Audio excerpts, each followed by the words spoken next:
السلام علیکم ورحمۃ اللہ وبرکاتہ۔ شروع اللہ کے نام سے جو بڑا مہربان نہایت رحم کرنے والا ہے۔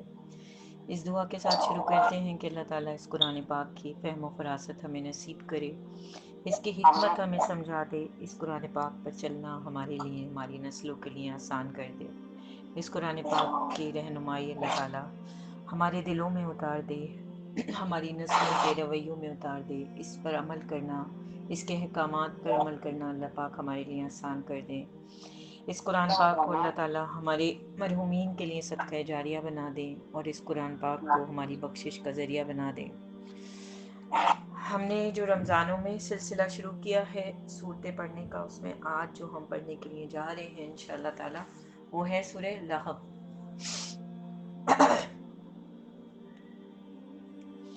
تو شروع کرتے ہیں انشاءاللہ اس کو۔ اعوذ باللہ من الشیطان الرجیم، بسم اللہ الرحمن الرحیم۔ رب اشرح لی صدری ویسر لی امری واحلل عقدۃ من لسانی یفقہوا قولی۔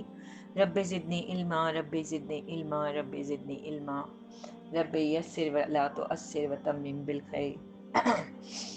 اس سورت کا نام ہے سورہ لہب۔ لہب جو ہے وہ رسول اللہ کے چچا کا نام ابو لہب، جو کہ اسلام دشمنی میں اتنا زیادہ بڑھ گیا تھا کہ اللہ تعالیٰ نے قرآن پاک میں ایک سورت نازل کر کے اس میں جو اللہ نے اس کو عذاب دیا یا وہ جو کچھ رسول اللہ کے ساتھ کیا کرتا تھا، ان ساری چیزوں کو ہم کہہ سکتے ہیں کہ اللہ نے قرآن میں ایک ثبوت کے طور پہ وہ چیز ڈال کے کہ جب تک لوگ قرآن پاک پڑھیں وہ اس بات کو یاد رکھیں کہ ابو لہب کون تھا، اس نے کیا کیا تھا، اور پھر اس کی ان حرکتوں کی وجہ سے اللہ تعالیٰ نے اس کو کیا سزا دی تھی۔ اور نہ صرف وہ خود بلکہ اس کی بیوی بھی اس کے ساتھ اس کے ساری حرکتوں میں ساتھ دیتی تھی۔ تو اس پر اللہ تعالیٰ نے یہ سورت اتاری تھی، اور اس کا نام وہ سورہ لہب اسی لیے ہے کہ اس میں ابو لہب کا تذکرہ ہے پورا اور اس کی بیوی کا۔ شروع کرتے ہیں۔ تبت یدا، تبت کا مطلب ٹوٹ جائیں، یہ عربی کا لفظ ہے، یہ ہم اردو میں بالکل بھی نہیں پڑھتے، بالکل الگ نیا لفظ ہے۔ یدا دونوں ہاتھ، ابی لہب ابو لہب کے، لہب نام ہے، وتب اور وہ ہلاک ہو گیا، ٹوٹ جائیں دونوں ہاتھ ابو لہب کے اور وہ ہلاک ہو گیا۔ یعنی کہ اللہ کی طرف سے غصے کا اظہار، اللہ کے غیظ و غضب کا اظہار، اور بتایا گیا اللہ کی طرف سے کہ ابو لہب نے ایسا اس اسلام دشمنی میں جو کام اس نے کیے تھے اس کی وجہ سے اس کے دونوں ہاتھ ٹوٹ گئے اور وہ ہلاک ہو گیا۔ ما اغنا، نہ فائدہ دیا، غنی ہم اردو میں پڑھتے ہیں کہ نہ اس کو فائدہ دیا، انہو مالہ اس کے مال نے، وما کسب اور جو کچھ اس نے کمایا۔ اس کی یہ ابو لہب جو تھا وہ مکہ کے تقریباً جو ٹاپ کے 10 وہ سمجھے جاتے تھے نا مالدار لوگ، ان میں سے ایک تھا۔ تو اللہ تعالیٰ اس صورت میں فرما رہے ہیں کہ نہ تو اس کے مال نے اس کو فائدہ دیا اور نہ جو اس نے دولت جمع کی تھی وہ اس کے کوئی کام آیا۔ سیسلا، وہ ضرور داخل ہوگا، نارن ایسی آگ میں، ذات لہب جو شولوں والی ہے۔ شولے دیکھیں، ہر آگ میں شولہ نہیں اٹھتا، شولہ بھڑکنے والی آگ وہ ہوتی ہے جس میں بہت زیادہ ایندھن پڑا ہوا ہو یا جس کی بہت اونچائی ہو تو شولے نکلتے ہیں نا۔ کسی بڑی بلڈنگ میں اگر آگ لگ جائے تو آپ دیکھیں اس کے شولے بہت اونچے اونچے جا رہے ہوتے ہیں، تو یہ وہ والی بات ہے۔ تو کون سی آگ میں اللہ کہہ رہے ہیں کہ وہ ضرور داخل ہوگا، ایسی آگ میں جو شولوں والی ہے، یعنی کہ جہنم میں۔ وامرأتہ، اور اس کی بیوی بھی داخل ہوگی اس کے ساتھ اس جہنم کی آگ میں۔ حمالۃ الحطب، جو لکڑیاں ڈھونے والی ہے۔ اس کے پیچھے بھی ایک کہانی ہے، ہم تفسیر پڑھیں گے تو ابھی آپ کو بتائیں گے کہ وہ جنگل سے روزانہ کانٹے دار لکڑیاں جمع کر کے لاتی تھی تاکہ رسول اللہ کے راستے میں یا ان کے ساتھیوں کے راستے میں بچھا سکے اور انہیں تکلیف دے سکے۔ تو اللہ نے یہاں اس کا نام یہ رکھ دیا کہ جو لکڑیاں ڈھونے والی ہے، تو وہ بھی جائے گی اس کے ساتھ اس جہنم کی آگ میں اور وہ خود بھی جائے گا۔ آگے کیا اللہ کہتے ہیں؟ فی جی دیہا، اس کی گردن میں، حبل رسی ہوگی، من مسد چھال کی بٹی ہوئی، جو ہمارے گھروں میں رسیاں آتی نا، مونج کی رسی جو کہلاتی ہے، جو پہلے زمانے میں چارپائیوں کے اندر کی جاتی تھی، تو وہ اگر ہاتھوں میں لگ جاتی تھی نا تو ہاتھ اس سے کٹ جاتے، لیکن وہ مضبوط بہت ہوتی، تو زیادہ تر وہی یوز کی جاتی تھی اس کے اندر، کیونکہ وہ ٹوٹتی نہیں تھی۔ تو اللہ یہاں پر فرما رہے ہیں اس صورت میں کہ اس کی گردن میں وہ رسی ہوگی جو چھال کی بنی ہوئی ہے، چھال کی بٹی ہوئی رسی جو ٹوٹتی نہیں ہے، اور جس سے اس کی گردن میں وہ پڑتے چلے جائیں گے، کٹاؤ کے نشان جیسے کہتے ہیں نا، ایسے اگر وہ رسی میں آپ کو بتا رہی ہوں کہ انگلیوں میں لگ جاتی تھی تو انگلیاں کٹ جاتی تھی، تو جو بہت پرفیکٹ لوگ ہوتے ہیں وہی چارپائیاں بنا کرتے تھے، عام لوگ اگر اسے ہاتھ میں بھی لیں تو ہاتھ کٹ جاتا ہے، اور وہ رسی اللہ کہتے ہیں کہ ہم اس کے گلے میں ڈالیں گے۔ اور اس کی بھی نا، اس کے بھی پیچھے نا پوری ایک اسٹوری ہے، تو ہم اس کو پڑھیں گے نا تو پھر آپ کو سمجھ آئے گی کہ اللہ تعالیٰ نے یہ جو کہا تو یہ اس کے پیچھے کیا وجہ تھی، کیوں ان دونوں کے لیے، میاں بیوی کے لیے یہ صورت نازل ہوئی، اور کیوں اللہ تعالیٰ نے ان کے لیے یہ سزا رکھی۔ اس کی جو پہلی آیت ہے، اب ہم اس کا انٹرو دیکھ لیتے ہیں، اس میں لہب آیا ہے لفظ، جس کی وجہ سے اس کا نام پڑ گیا۔ اب یہ جو ابو لہب تھا یہ کون تھا اور اس کا کیا کردار تھا، یہ اس پر اللہ تعالیٰ نے یہ صورت نازل کی ہے۔ دیکھیں، یہ مکہ کا وہ دور، مکی دور میں نازل ہوئی ہے، ٹھیک ہے، اور یہ وہ دور تھا کہ جب رسول اللہ نے اپنی نبوت کا دعویٰ کیا اور وہ اپنی دعوت لے کے اسلام کی کھڑے ہوئے، اور جو ایک طبقہ تھا پورا جو کہ انہی کا خاندان تھا، وہ ان کی عداوت میں حد سے زیادہ گزر گیا۔ اس میں کچھ لوگ ایسے تھے کہ بہت حد سے گزر گئے، اور ان کا یہ تھا وہ اسلام کی راہ میں ایک بہت بڑی رکاوٹ بن رہا تھا، اور یہ وہی لوگ تھے جو رسول اللہ کے اپنے خاندان والے تھے۔ ابو لہب ابو مطلب کا بیٹا، بنی کے چچا تھا، سگا چچا رسول اللہ کا، جو ان کی مخالفت میں اتنا زیادہ کھڑا ہو گیا کہ کوئی بھی حرکت کرنے سے نہ دریغ نہیں کرتا تھا کہ کس طرح سے میں تنگ کروں، روزانہ نئی نئی اس کی ترکیبیں ہوتی تھیں، اور اس کے ساتھ ساتھ اس کی بیوی بھی اس بات میں نہ شامل رہتی تھی۔ تو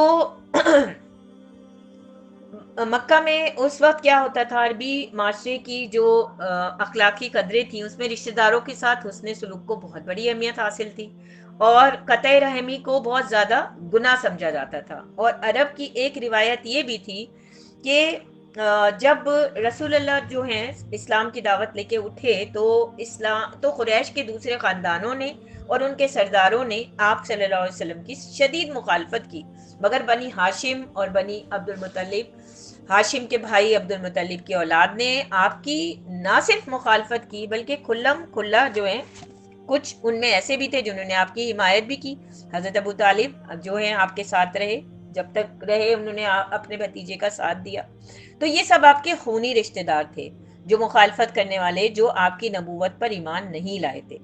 اب اس وقت کیا ہوتا تھا، عربی معاشرے میں یہ والی بات بھی ایک ہوتی تھی کہ اگر کوئی بچہ یتیم ہو جاتا تھا تو اس کا جو چاچا ہوتا تھا وہ باپ کی طرح سے اس کا خیال کیا کرتا تھا، مطلب ان کی ایک معاشرت تھی۔ مگر یہاں کیا دیکھ رہے ہیں آپ، کہ چچا جو ہے اپنے بھتیجے کے خلاف بالکل کھڑا ہوا ہے اور مخالفت میں، اور سب کچھ کرنے کو جو ہے نا وہ صحیح سمجھ رہا ہے۔ تو آپ حضور کے والد اور ابو لہب کے جو ہیں وہ ایک ہی باپ کے بیٹے تھے، اور عرب میں جو چچا کو باپ کی جگہ سمجھا جاتا تھا تو وہ ان کے باپ حضور صلی اللہ علیہ وسلم کے باپ جو ہیں وہ وفات پا چکے ہیں، تو پھر چچا کرتے نا جیسے تربیت یا ان کا خیال کرتے، تو ایسا نہیں ہے، اس نے الٹا ان کے ساتھ اسلام دشمنی میں ساری حدود کراس کر لی۔ ٹھیک، تو اس بارے میں بہت ساری روایتیں بھی آتی ہیں جن میں سے میں کچھ آپ کو پڑھ کے سناتی ہوں کہ قرآن مجید میں ہدایت نازل ہوئی کہ آپ اپنے قریب ترین عزیزوں کو سب سے پہلے خدا کے عذاب سے ڈرائیں۔ تو آپ نے جب پہلی وحی آنے کے بعد صبح سویرے کوہ صفا پر چڑھ کر بلند آواز سے پکارا کہ اپنے لوگوں کو، تو سارے کے سارے آ گئے۔ تو آپ صلی اللہ علیہ وسلم نے کہا کہ میں تم سے کچھ کہوں گا تو تم مانو گے؟ اب لوگوں نے کہا ہاں ٹھیک ہے. جب لوگوں کو پتا چلا کہ آواز دینے والے کون ہیں, محمد ہیں. اس زمانے میں کیا ہوتا تھا, کسی کو کوئی خاص بات بتانی ہوتی تھی, اعلان کرانا ہوتا تھا, تو لاؤڈ اسپیکر وغیرہ تو اس طرح نہیں ہوتے تھے, ٹیکنالوجی جو آج ہے ویسی نہیں تھی, تو لوگ سب سے اونچی پہاڑی پر چڑھ جاتے تھے اور وہاں سے اعلان کرتے تھے. تو پھر آپ وہاں پہ چڑھ گئے اور پھر آپ نے اپنے خاندان کے لوگوں کو بلایا, ایک ایک کا نام لے کے پکارا, تو سب جمع ہو گئے. اور پھر آپ نے کہا کہ اگر میں تمہیں یہ بتاؤں کہ پہاڑ کے پیچھے ایک لشکر تم پر حملہ کرنے کے لیے تیار ہے, تو تم سچ مانو گے؟ تو لوگوں نے کہا ہاں بالکل مانیں گے, کیونکہ آپ نے کبھی جھوٹ بولا ہی نہیں ہے. آپ کو یاد ہوگی نا کہ آپ صلی اللہ علیہ وسلم کو صادق اور امین کا خطاب ملا ہوا تھا. تو پھر آپ نے کہا کہ میں تم سب کو خبردار کرتا ہوں کہ آگے سخت عذاب آ رہا ہے. تو اس پر کوئی اور نہیں بولا. سب سے پہلے آپ حضور صلی اللہ علیہ وسلم کے اپنے چچا ابو لہب نے کہا کہ کیا کہا, سبتنا لکل لہذا جمتنا, ستیہ ناس جائے تیرا, کیا ہمیں تم نے اس لیے جمع کیا ہے. مطلب یہ اس نے عربی میں بولا, یہ اس کے میننگ ہے. تو ایک روایت یہ بھی ہے کہ اس نے ایک پتھر اٹھایا اور یہ کوشش کی کہ میں رسول اللہ پر اس کو جو ہے نا پتھر کو نا میں ماروں, کیونکہ انہوں نے اس طرح کیوں کہا. ایک اور روایت ہے کہ ابو لہب نے رسول اللہ سے ایک دن پوچھا کہ اگر میں تمہارے دین کو مان لوں تو مجھے کیا ملے گا. تو آپ نے فرمایا کہ جو اور سب ایمان لانے والوں کو ملے گا. تو اس نے کہا کہ میرے لیے کوئی فضیلت نہیں. تو حضور صلی اللہ علیہ وسلم نے فرمایا کہ اور آپ کیا چاہتے ہیں. تو اس نے کہا کہ ستیہ ناز جائے اس دین کا جس میں مطلب میں اور دوسرے لوگ برابر ہوں. کہ اس نے کہا کہ میں تو چچا ہوں نا, تو مجھے کچھ اسپیشل ملنا چاہیے. پھر اکثر یہ ہوتا تھا کہ آپ کبھی نماز پڑھ رہے ہوتے تھے, تو یہ جو حرکتیں کرتا تھا ابو لہب, اس میں سے کچھ آپ کو بتا رہی ہوں. کہ آپ کبھی نماز پڑھ رہے ہوتے تھے تو یہ آپ کے اوپر بکری کی اوجڑی پھینک دیتے. کبھی صحن میں کھانا پک رہا ہوتا تو ہنڈیا پر غلاظت پھینک دیتے. حضور صلی اللہ علیہ وسلم باہر نکل کر ان لوگوں سے فرماتے کہ اے بنی عبد مناف, یہ کیسی ہمسائیگی ہے. ابو لہب کی بیوی ام جمیل نے تو مسلسل وہ یہ کرتی تھی کہ راتوں کو آپ کے گھر کے دروازے پر کانٹے بچھا دیا کرتی تھی, تاکہ جب صبح میں آپ نکلیں یا آپ کے بچے تو وہ کانٹا ان کے پاؤں میں چھپ جائے. تو بالکل برابر میں گھر تھا, پڑوسی تھے, تو ایک دیوار کا فاصلہ تھا, تو دیوار کے اوپر سے کھانے میں چیزیں پھینک دیا کرتے تھے گندگی, کہ ان کا کھانا خراب ہو جائے, راستے میں کانٹے بچھا دیں. تو وہ جو آیا نا یہاں پر کہ لکڑیاں ڈھونے والی, وہ اس لیے ہے کہ یہ جو ام جمیل ابو لہب کی بیوی تھی, یہ روز رات کو جاتی تھی, اس کا روز کا کام تھا لکڑیاں جمع کر کے جنگل سے لاتی تھی, کانٹوں والی لکڑیاں, اور آپ صلی اللہ علیہ وسلم کے دروازے پر ڈال دیا کرتی تھی, کہ تاکہ جب وہ صبح فجر میں نکلیں نماز پڑھنے جائیں تو اندھیرے میں ان کا پیر اس پر پڑے یا آپ ان کے بچے, اور ان کو جو ہے نا تکلیف ہو. نبوت سے پہلے آپ صلی اللہ علیہ وسلم کی 2 صاحبزادیاں ابو لہب کے 2 بیٹوں سے بیاہی ہوئی تھی. نبوت کے بعد جب حضور صلی اللہ علیہ وسلم نے اسلام کی دعوت دینا شروع کری, تو اس نے اپنے دونوں بیٹوں سے کہا کہ میرے لیے تم سے ملنا حرام ہے اگر تم محمد کی بیٹیوں کو طلاق نہ دو. تو دونوں نے طلاق دے دی. یعنی کہ دونوں بیٹیاں جو وہاں پر تھیں, جو اس کی بہویں بنی ہوئی تھیں آپ صلی اللہ علیہ وسلم کی بیٹیاں, اس نے دونوں کو اپنے بیٹوں سے کہہ کے طلاق دلوا دی. ایک بیٹا جو تھا اس کا نام اتیبہ آتا ہے اور ایک کا اتبا آتا ہے. تو اتیبہ تو جہالت میں اس قدر بڑھ گیا کہ ایک روز حضور صلی اللہ علیہ وسلم کے سامنے آ کر اس نے کہا کہ میں انکار کرتا ہوں تمہاری خدا کا, اور یہ کہہ کر اس نے حضور صلی اللہ علیہ وسلم کی طرف جو ہے نا گندگی پھینکنے کی کوشش کی. حضور نے اس پر فرمایا خدایا اس پر اپنے کتوں میں سے ایک کتے کو مسلط کر دے. کہتے ہیں کہ اس نے تھوکنے کی کوشش کی تھی, تو اس پر حضور صلی اللہ علیہ وسلم نے یہ دعا کی. اس کے بعد دیکھیں کیا ہوا. اس کے بعد اتیبہ اپنے باپ کے ساتھ شام کے سفر پر روانہ ہو گیا. دوران سفر ایک جگہ قافلے کو انہیں پڑاؤ کیا جہاں مقامی لوگوں نے بتایا کہ راتوں کو درندے آتے ہیں. تو ابو لہب نے اپنے ساتھیوں سے کہا کہ میرے بیٹے کی حفاظت کا کچھ انتظام کرو, کیونکہ محمد کی بددعا کا خوف ہے. اب یہ لوگ تو جانتے تھے کہ محمد صلی اللہ علیہ وسلم ایک نیک انسان ہے, اور اللہ کی ان کے ساتھ خاص ایک فضیلت ہے. تو اب اس کو یہ ڈر تھا کہ کیونکہ مجھے جو ہے محمد نے بددعا دی ہے, تو میرے ضرور جو ہے نا میرے بیٹے کے اوپر اس کا اثر ہوگا. تو جب وہاں پر رکا تو اس نے کہا کہ میرے بیٹے کی حفاظت کا خاص بندوبست کرو. اور کیا بھی ان لوگوں نے کیا کیا کہ اس کے اتیبہ کے طرف چاروں طرف جو ہے اونٹ بٹھا دیے اور خود سو گئے. اونٹ بٹھانے کا مطلب کہ اونٹوں کو تو کوئی چیز کراس ہی نہیں کر سکتی, اونٹ اتنا اونچا ہوتا ہے. اب دیکھیں کیا ہوا. رات کو ایک شیر آیا اور اونٹوں کے حلقے میں سے گزر کر وہ اتیبہ تک پہنچا اور اسے پھاڑ کر کھا لیا. تو اللہ نے دکھایا کہ میرے نبی کو تنگ کیا تھا تو دیکھو میں تمہیں اس کا کیا تمہیں سزا ملے گی۔ اس خبیث کا یہ حال تھا کہ جب رسول صلی اللہ علیہ وسلم کے صاحبزادے حضرت قاسم کے بعد دوسرے صاحبزادے کا بھی انتقال ہو گیا تو یہ اپنے بھتیجے کے غم میں شریک ہونے کے بجائے خوشی خوشی دوڑتا ہوا قریش کے سرداروں کے پاس پہنچا اور ان کو خبر دی کہ لو آج محمد بے نام و نشان ہو گئے۔ اور ہم نے یہ چیز پڑھی تھی نا سورہ کوثر میں، یہی آیا تھا نا کہ اللہ تعالیٰ نے پھر اپنے نبی کو سمجھایا تھا، انہیں اطمینان دلایا تھا اور جنت کی ایک حوض آپ صلی اللہ علیہ وسلم کے نام کر دی تھی۔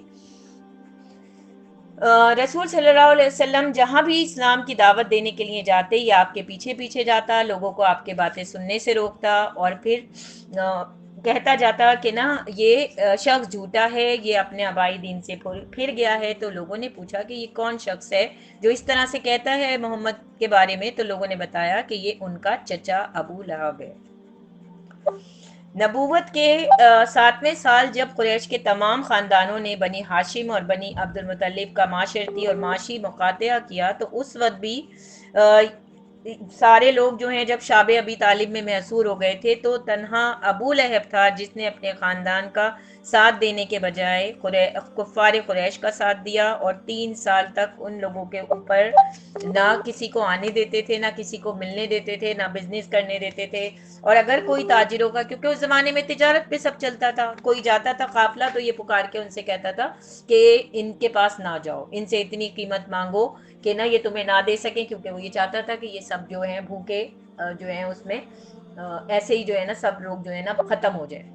اس وقت کی حالات یہ تھے کہ کہتے ہیں جب شاب ابی طالب میں لوگ رہے ہیں تو یہ حال ہو گیا تھا کہ کھانے پینے کی چیزیں ان تک نہیں پہنچ پاتی تھی، تو ان لوگوں نے چمڑا بھگو کر بھی کھایا ہے اس کو اپنی بھوک مٹانے کے لیے، اور جو پتے ہوتے ہیں سوکھے وہ بھی کھائے ہیں غذا کے طور پر، کیونکہ کچھ بھی ان تک پہنچنے نہیں دیا جا رہا تھا۔